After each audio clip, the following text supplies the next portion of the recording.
This is the third video in my series on outgrowing outworn worldviews. Let's talk about materialism as a worldview.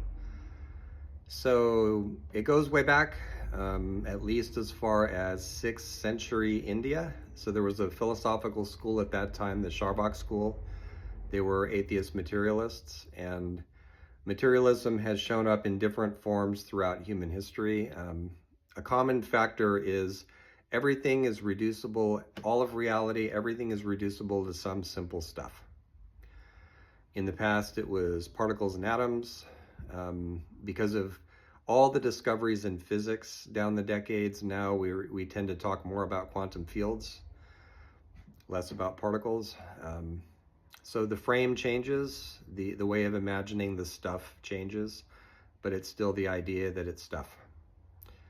There's no higher anything, and the scientism part comes in with the idea that the only way to know reality accurately is through scientific methods.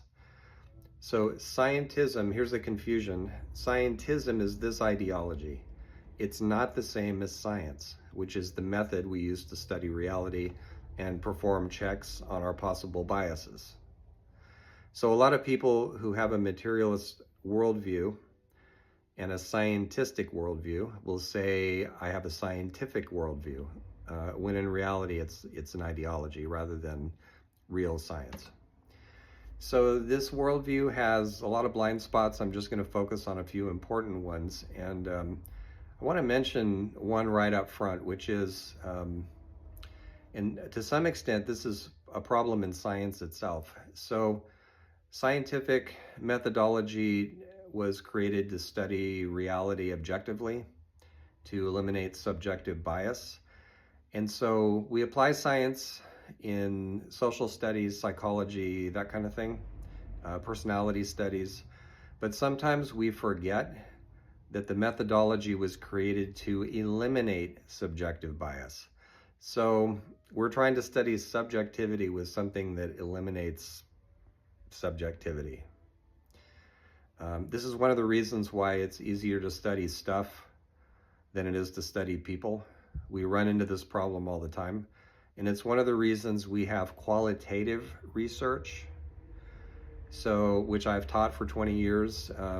I don't teach it now to graduate students, but I am on dissertation committees. And so qualitative research is the kind that's based on experience, conversation, relationship, story. In the qualitative view of things, you get richer data when you engage with people like that. Quantitative research is based on the physical science model. It's a good model for that kind of study to some extent. It tells us a lot. The technology I'm using right now is based on it. It's kind of weird when people go on their phone or on video and say, I don't believe in science. You're using it. So both together, qualitative and quantitative, give us a fuller picture of reality or of ourselves, if that's who we're studying. However, scientism is intolerant of other forms of knowing. Intuitive forms, what we would even call visionary, imaginary, or spiritual forms of knowing, it tends to look down on all those. You hear it a lot of times when people are talking about research and they say, well, I only have anecdotal evidence, right? Meaning it's only based on my experience. So that needs rethinking. The scientific method was invented to guard against subjective bias, but not to actually destroy our relationship with our own experience. And incidentally, in science textbooks growing up, I was reading about how the method was created in the West. That's another piece of materialist-scientistic worldview. It tends to be very Western-oriented. Actually, Jabir ibn Hayyan was using the scientific method in the 9th century, the early part of the 9th century. He was a Muslim scholar, polymath. He was an expert on chemistry, optics, cosmology, all kinds of stuff. He actually not only wrote about the scientific method 800 years before Bacon, but he was using it. He was inventing his own instruments to use it. And in his culture, science and spirituality weren't split the way they came to be in the West. So we could maybe learn a few things from his example. There's lots of examples, by the way, of polymaths from the world of Islam, from places like Persia, China, Africa, India, who made all these great scientific discoveries without making that split. So it's worth looking into. Scientism tends to, and materialism, they tend to overemphasize reason. I remember arguing some years ago with somebody who was doing, he had been trained by Al Gore to do the climate awareness presentations, and it was all facts at that time. Their approach has changed since then, but it was all facts and figures. And I said, well, what about images? What about stories of people who were surviving this stuff, you know, climate chaos and all the rest of it? And he said, I think if you bring people the facts, sounds like the Democratic Party in this country, if you bring people the facts, accurate facts, then they'll make the decisions they need to make. And I thought, when in human history has that ever been true? The naivete of this, you know. So scientism, materialism as a worldview, it tends to split head and heart. It tends to defend against intuitive experience and even spiritual experience. So in the last video, I talked about encountering things that are numinous.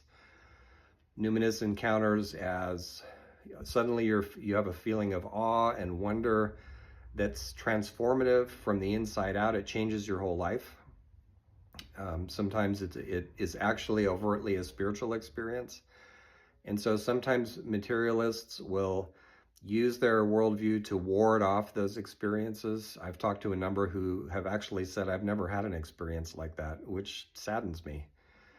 So I mentioned the Western bias. There's also an obsession with reducing things to their simplest forms.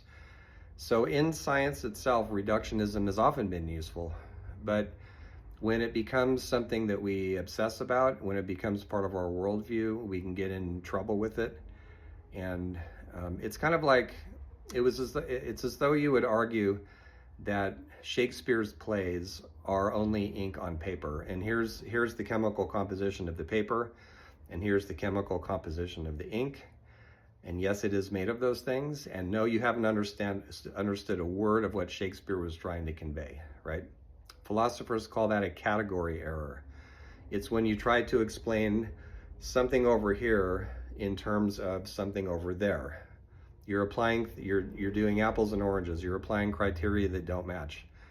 So this is one of the reasons for qualitative research, because we need to study human experience and action with instruments that are different sometimes from the traditional quantitative ones that just measure things.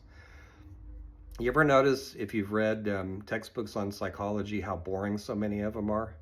They only, if they're mainstream textbooks that only stick to the physical science side of psychology, do you really care, you know, that more sunlight quantified this way makes people walk faster down the street? I mean, I guess it's important in some connection or another, but you almost have to go to the poets and the artists and the dreamers and the visionaries if you want to learn anything at all about human nature.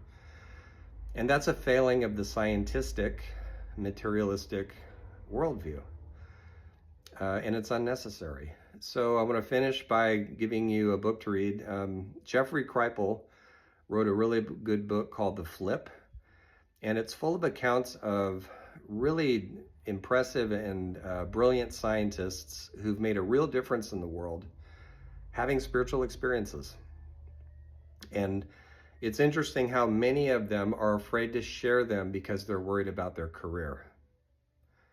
So when something like that's going on, we're dealing with a whopping big subjective bias, all right, but it's one that's not being monitored. So next time I'm going to say a little bit about the worldview that goes by different names. Alternative spirituality used to be called New Age, and we'll see what we can about that. Thanks.